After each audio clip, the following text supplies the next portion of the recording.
Hello बच्चों, आपका फिर से स्वागत है मेरे YouTube चैनल वीर फिजिक्स क्लासेस। तो आज हम बात करने जा रहे हैं यूनिट नंबर 4 का फर्स्ट चैप्टर, जिसमें हम स्टार्टिंग में बात कर चुके थे इलेक्ट्रोमैग्नेटिक इंडक्शन के बारे में। तो यहाँ पर अब हमारे पास Faraday's law of EMI, EMI का मतलब इलेक्ट्रोमैग्नेटिक इंडक्शन, शॉर्ट फॉर्म में लिखते हैं, उसके लॉ के बारे में हम बात करेंगे, जो कि बहुत इंपॉर्टेंट है as the views of exam and for the numericals. Clear? तो यहां पर फैराडे और हेनरी ने एक्सपेरिमेंट किया था इलेक्ट्रोमैग्नेटिक इंडक्शन पर। किसके पर किया था? इलेक्ट्रोमैग्नेटिक इंडक्शन, जिसका थ्योरेटिकल स्टडी जो है वो हम पढ़ चुके हमारी वीडियो में। अब हम जो बात करने जा रहे हैं ये फैराडेज लॉ, जो कि बहुत इंपॉर्टेंट हैं। इसके दो लॉ हैं, first law and second law. Clear? तो आइए इसकी डेफिनेशंस को पढ़ते हैं। कहता है फर्स्ट लॉ के अकॉर्डिंग कि whenever the amount of magnetic flux linked with A circuit change, यहां तक की बात करते हैं। कहता है जब तक जो मैग्नेटिक फ्लक्स है, amount of magnetic flux linked with A circuit change, यानी कोई भी आपके पास इलेक्ट्रिक सर्किट है उसके साथ क्या जुड़ा हुआ है? Magnetic flux. तो वो मैग्नेटिक फ्लक्स जब तक चेंज होगा, जहां तक की बात है कि जब तक जो मैग्नेटिक फ्लक्स का अमाउंट है वो क्या होगा? चेंज होगा, जो कि सर्किट के साथ जुड़ा हुआ है। And EMF is induced in the circuit, और क्या होगा? ईएमएफ इंड्यूस्ड होगा किसके अंदर? सर्किट के अंदर। तो क्या मतलब हुआ कि जब तक मैग्नेटिक फ्लक्स चेंज होता रहेगा तब तक ईएमएफ इंड्यूस्ड होता रहेगा, और जब मैग्नेटिक फ्लक्स जो लिंक्ड है वो चेंज होना बंद हो जाएगा तो ईएमएफ भी इंड्यूस्ड होना बंद हो जाएगा। जैसे कि हमने इसकी एक्सपेरिमेंटली स्टडी में मैंने बताया था, फाइनल रिजल्ट भी आपको बताया था। एक लाइन वही चीज आपकी बार बार आएगी कि अगर मैग्नेटिक फील्ड की स्ट्रेंथ चेंज हो रही है, मैग्नेटिक फ्लक्स चेंज हो रहा है, तो ही ईएमएफ इंड्यूस्ड होगा सर्किट के अंदर, अदरवाइज नहीं होगा। अगर मैग्नेटिक फ्लक्स चेंज नहीं हो रहा तो ईएमएफ भी इंड्यूस्ड नहीं होगा। क्लियर? यहां पर आगे भी इसी में लिखा हुआ है कि ईएमएफ इंड्यूस्ड होता रहेगा जब तक मैग्नेटिक फ्लक्स चेंज होता रहेगा, और ईएमएफ इंड्यूस्ड होना बंद हो जाएगा कब? जब मैग्नेटिक फ्लक्स चेंज होना बंद हो जाएगा। तो ये था फर्स्ट लॉ फैराडे ने। क्लियर हुआ या नहीं हुआ? एक सिंपल सी भाषा, एक्सपेरिमेंट में भी हम स्टडी कर चुके हैं। अब इसका जो सेकंड लॉ है, जो कि मैथमेटिकली भी है और इससे रिलेटेड न्यूमेरिकल भी आप सोल्व कर आते हैं, उनको आप सोल्व कर सकते हैं इस लॉ को समझकर। क्या? The magnitude of EMF induced in a circuit, यानी जो ईएमएफ इंड्यूस्ड होता है सर्किट के अंदर। तो जैसे, और ईएमएफ कब इंड्यूस्ड होगा? फर्स्ट लॉ में पढ़ा है आपको। तो ईएमएफ इंड्यूस्ड है, उसको हम किससे रिप्रेजेंट करते हैं बेटा? ई से। किससे रिप्रेजेंट करते हैं? स्मॉल ई से। तो induced EMF in a circuit is directly proportional, किसका साइन है? Directly proportional. Clear? To the rate of change of magnetic flux. Rate of change of magnetic flux मतलब विद रिस्पेक्ट टू टाइम। तो जो flux है वो किससे represent करते हैं बेटा? फाई से। D phi by d t. D phi by d t क्या है? Rate of change of magnetic flux linked with the circuit. तो ये थ्योरेटिकल, ये मैथमेटिकल। क्लियर? बिल्कुल। The magnitude of EMF induced, ये ईएमएफ क्या हुआ? इंड्यूस्ड हुआ, इज डायरेक्टली प्रोपोर्शनल, ये डायरेक्टली प्रोपोर्शनल का sign, to the rate of change of magnetic flux. तो फाई क्या है? फाई बी क्या है? Magnetic flux. D phi by d t लिख दिया, इसका मतलब क्या? Rate of change of magnetic flux. तो इसका मतलब क्या होगा बेटा? सेकंड लॉ की एक्सप्लेनेशन के बारे में बात करें कि अगर मैग्नेटिक फ्लक्स के चेंज होने का रेट, चेंज होने का रेट मतलब जितना फास्टली मैग्नेटिक फ्लक्स चेंज होगा, इंड्यूस्ड ईएमएफ भी उतना ही ज्यादा होगा। और अगर फ्लक्स के चेंज होने का रेट कैसा है? कम, तो इंड्यूस्ड ईएमएफ भी क्या होगा? कम होगा। क्लियर? समझ में आया सेकंड लॉ? अब इसको एक्सप्लेन करते हैं। तो जैसे induced EMF E directly proportionality के साइन को हटाते तो यहां पर के कांस्टेंट आता है d phi by d t, d phi B by d t. और जो ये के है कांस्टेंट एयर के लिए, यहां पर के की वैल्यू 1 के बराबर होगी। तो इसलिए induced EMF E that is equal to d phi B by d t. Clear. अब इसको हम कैसे लिख सकते हैं? E that is equal to d phi by d t क्या? Rate of change of flux. तो फ्लक्स कैसे चेंज होगा? Phi two minus phi one divided by time. Phi two क्या है बेटा? Final magnetic flux. Phi one क्या है? Initial magnetic flux. Phi two क्या है? फाइनल। और फाई वन क्या है? Initial divided by time. यानी जो इनिशियल मैग्नेटिक फ्लक्स था और फाइनल तक पहुंचने में जो टाइम लगा वो क्या है? टी है। क्लियर। अब इसके बाद क्या है? E that is equal to magnetic flux. Magnetic flux किसके बराबर होता है बेटा? मैग्नीट्यूड इनका maximum B A, magnetic field into area. Phi आपको पढ़ाया था, phi magnetic flux that is equal to B A cos theta.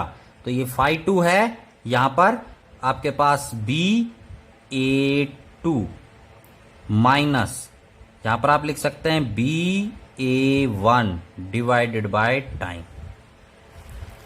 अब आप कहोगे कि सर आपने A1 और A2 क्यों लिखा, B1 B2 क्यों नहीं लिखा? बेटा बिल्कुल लिख सकते हैं। ये क्या है यहां पर, ये माना, ये न्यूमेरिकली ध्यान रखना इसका कि पेपर में क्या देता है, किस हिसाब से देता है। तो यहां पर देखो मैंने B और A दे दिया। अगर B और A की बातें हैं तो यहां पर इस फार्मूले का यूज करेंगे। तो यहां पर क्या माना मैंने कि मैग्नेटिक फील्ड जो स्ट्रेंथ है वो कैसी है? कांस्टेंट। एरिया चेंज हो रहा है। क्या चेंज हो रहा है? एरिया। तो यहां पर A2 A1 लिख दिया। अगर यहां पर क्या होता, ये किसके लिए? Area change, area change. और अगर आपके पास इसको हम ऐसे लिख दें B2A minus B1A divided by T, तो यहां पर क्या है? एरिया तो क्या हो गया? कांस्टेंट। यहां पर क्या हो रहा है? B चेंज हो रहा है।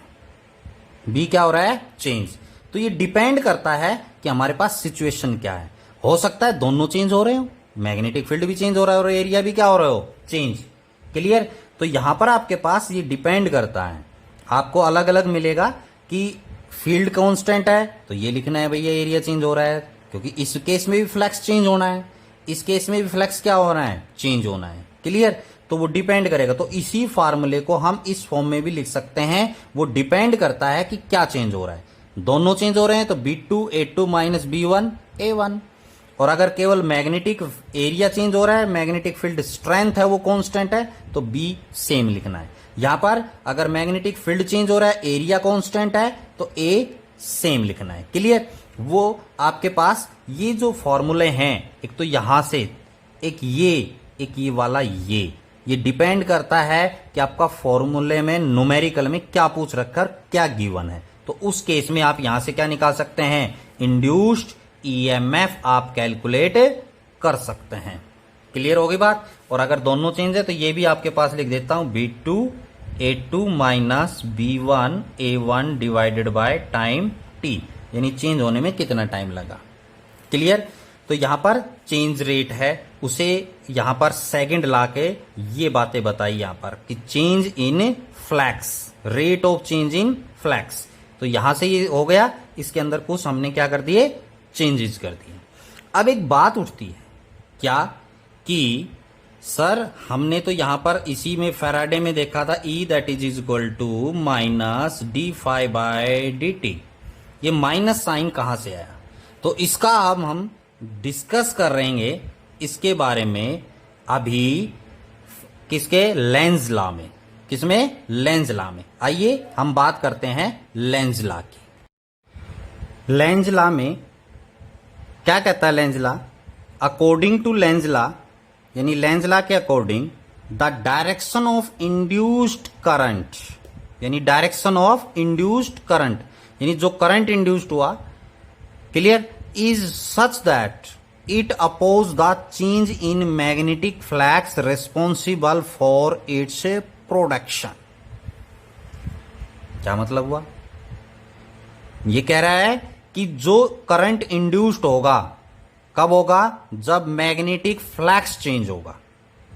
क्या होगा? मैग्नेटिक फ्लक्स जब चेंज होगा तो ईएमएफ या करंट है वो क्या होगा? इंड्यूस्ड।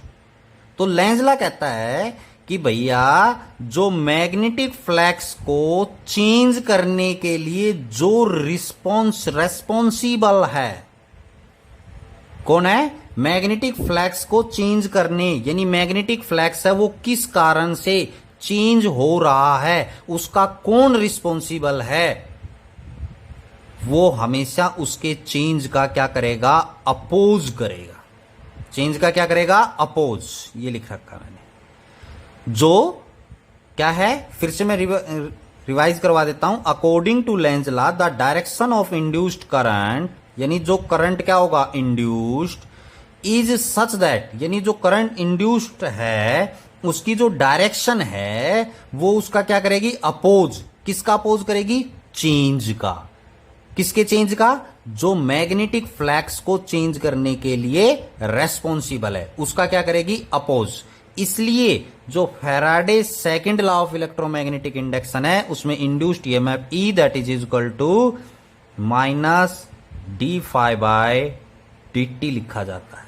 यानी ये जो नेगेटिव साइन है यहां पर माइनस का, ये साइन है क्या है? किसको रिप्रेजेंट कर रहा है नेगेटिव साइन? कि इनकी डायरेक्शन जो है वो क्या होगी? अपोजिट होगी। यानी वो चेंज का क्या करेंगे? अपोज। यानी यहां पर जो ईएमएफ इंड्यूस्ड हुआ है तो यहां पर करंट भी आ जाएगा, तो क्या होगा? इनकी का डायरेक्शन जो है, इंड्यूस्ड करंट की डायरेक्शन वो मैग्नेटिक फ्लक्स चेंज का अपोज करेगा। मैग्नेटिक फ्लक्स के चेंज का अपोज कौन? करंट की डायरेक्शन। तो इसको अब हम समझने के लिए क्या करते हैं? एग्जाम्पल लेते हैं। जैसे बेटा यहां पर ये एक लूप है, ये क्या है? एक लूप है। क्लियर? तो बेटा ये डॉटेड साइन होता है ना, ये किस डायरेक्शन में होता है? बैक। किस में होता है? बैक। और ये क्या है? फ्रंट। ये मतलब ये ऐसे है ये डायरेक्शन। तो ये जो हिस्सा है ये डॉटेड में, यानी मतलब ये बैक है, और ये डायरेक्शन कहां है? ऊपर। मतलब ये आपकी तरफ है, ऐसे वर्टिकली ये लूप है वो रखी हुई है। क्लियर? तो अब हमारे पास क्या है? इसके साथ ये एक बार मैग्नेट है। कौन सी मैग्नेट है? बार मैग्नेट, जिसका ये नॉर्थ पोल है और बेटा ये क्या है? South pole. क्लियर? तो क्या होगा कि जब हम इस बार मैग्नेट को इस कॉइल के नजदीक लेके जाएंगे, यानी इस डायरेक्शन में लेके जाएंगे बार मैग्नेट को, तो क्या होगा? यहां पर इस कॉइल के अंदर मैग्नेटिक फील्ड स्ट्रेंथ है वो इंक्रीज होगी। मैग्नेटिक फील्ड स्ट्रेंथ क्या होगी? इंक्रीज। क्लियर? इसको नजदीक लेके जा रहे हैं तो मैग्नेटिक फ्लक्स भी क्या होगा? चेंज होगा। मैग्नेटिक फील्ड स्ट्रेंथ भी क्या होगी? चेंज होगी।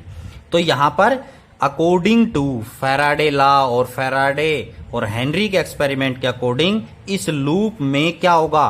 करंट इंड्यूस्ड होगा। क्या इंड्यूस्ड होगा? करंट इंड्यूस्ड होगा, क्योंकि क्लोज्ड है। ओपन होती तो ईएमएफ आता। तो यहां पर करंट क्या होगा? इंड्यूस्ड होगा। क्लियर? तो अब आपके पास क्या क्वेश्चन आता है कि इसमें जो करंट इंड्यूस्ड होगा उसकी डायरेक्शन क्या होगी? तो उसकी डायरेक्शन कौन देता है? लेंज लॉ देता है बेटा। कौन देता है? Lenz law. क्या कि जैसे इस नॉर्थ पोल को इसके नजदीक लेके गए तो लेंज लॉ क्या कहता है कि भैया जो चेंज मैग्नेटिक फ्लक्स को चेंज करने के लिए जो रेस्पॉन्सिबल है ना, उसका अपोज करता है कौन? इंड्यूस्ड करंट की डायरेक्शन। तो बेटा ये नॉर्थ पोल नजदीक लेके गए तो इसका अपोज कब होगा? रिपेल करके। इसका अपोज कब होगा? रिपेल करके। क्लियर? तो ये रिपेल कब होगा? जब नॉर्थ पोल होगा। ये भी नॉर्थ और ये भी नॉर्थ, नॉर्थ नॉर्थ क्या करेंगे? रिपेल। तो इसका मतलब इसके अंदर जो करंट की डायरेक्शन होगी वो नॉर्थ पोल के अकॉर्डिंग होगी, मतलब एंटी क्लॉकवाइज होगी। कैसे होगी? Anti clockwise. ये तो एंटी क्लॉकवाइज नॉर्थ के अकॉर्डिंग आपके पास कैसे आएंगे? ऐसे। क्लियर? तो ये एन की डायरेक्शन में आपके पास क्या होगा? करंट फ्लो होगा। इसके अंदर जो इंड्यूस्ड करंट होगा इसकी डायरेक्शन इस में होगी। तो यहां से 1 मार्क्स के क्वेश्चन में आपको कॉइल देख के आपसे वो करंट की डायरेक्शन भी पूछ सकता है, तो वहां पर लेंज लॉ लगाना है। इससे रिलेटेड बहुत सारे न्यूमेरिकल्स भी हैं, डायरेक्शन निकालने के लिए भी दिए जाते हैं 1 मार्क्स के क्वेश्चन में। तो समझ में आया? तो यहां पर ये इसको नजदीक लेके जा रहे हैं, तो ये कैसा होना चाहिए? अपोज करेगा। तो अपोज कब करेगा? जब ये भी नॉर्थ होगा, ये भी नॉर्थ होगा। क्लियर? अब जैसे दूसरा एग्जांपल और क्या लेके चलते हैं, जैसे यही एक कॉइल लेते हैं हम,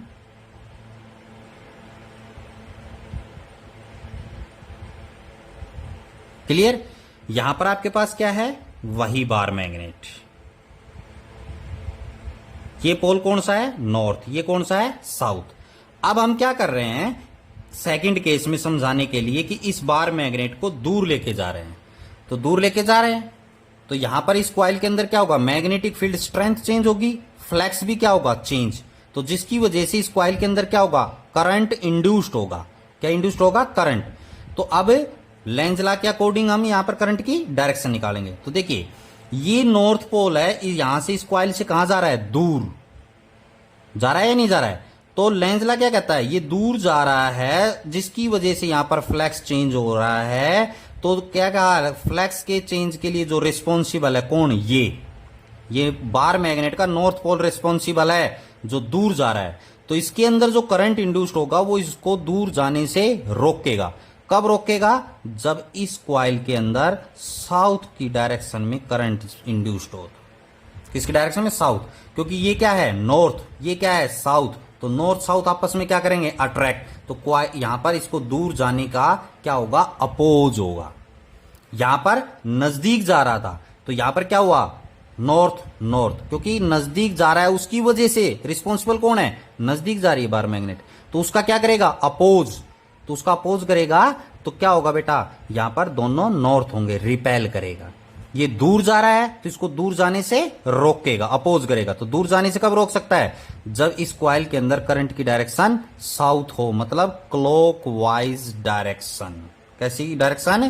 क्लॉकवाइज डायरेक्शन। इस यूनिट में आपको स्टार्टिंग में भी बताया था कि अगर एस के अकॉर्डिंग करंट फ्लो हो रहा है या नॉर्थ के अकॉर्डिंग करंट फ्लो हो रहा है। तो ये लेंज लॉ है, ये कह रहा है इसके चेंज का क्या होता है? अपोज। तो इसलिए यहां पर किसका साइन यूज होता है बेटा? नेगेटिव साइन यूज होता है।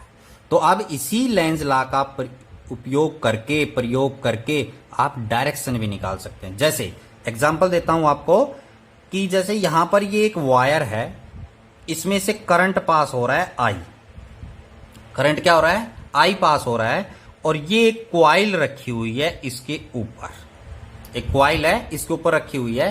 तो यहां पर ये पूछता है कि भैया इसमें से कॉइल, ये वायर है स्ट्रेट वायर, इसमें से करंट पास हो रहा है, तो यहां पर इंड्यूस्ड करंट की डायरेक्शन क्या होगी?